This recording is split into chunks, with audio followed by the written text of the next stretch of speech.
Brazil আমি এখনো বলছি, ব্রাজিল সেমি আমার চোখে এখনো নেই। আমি আগে বলেছি আপনাকে সবচেয়ে বয়স্ক টিমটা খেলছে ব্রাজিলের। ওই বয়সে তো অনেকে প্লেয়াররা তো অবশ্যই নেমে গেছে। তো ওয়ার্ল্ড কাপ শুরু হওয়ার আগে একরকম ছিল, এখন তো চেঞ্জ হয়ে গেছে।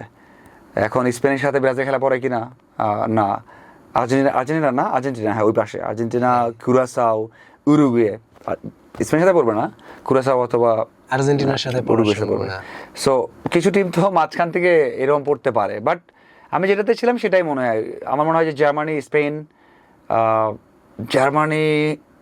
স্পেনকে দূরে রাখি আগে। জার্মানি, ফ্রান্স, আর্জেন্টিনা তিনটা হয়েছে না?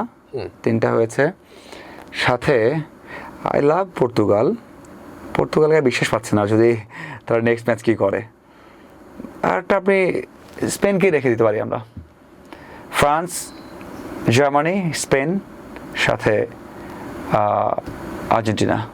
মানে আপনি ব্রাজিলকে বাদ দিতে যাচ্ছেন? ব্রাজিল আমি এখনো বলছি, ব্রাজিল সেমি আমার চোখে এখনো নেই। আমি আগে বলেছি আপনাকে, ব্রাজিলের ডিফেন্স লাইনে 32 বছর, 34 বছর, 28 বছর, 31 বছর স্লো।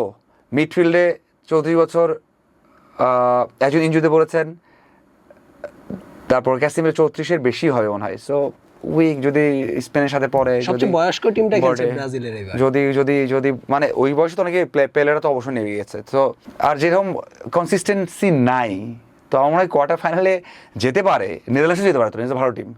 সো আমাকে যদি বলেন যে এখন কি দেখা যাচ্ছে সিনারিও, সেটা আমি এই 4 দলই বলবো: স্পেন, ফ্রান্স, জার্মানি, আর্জেন্টিনা।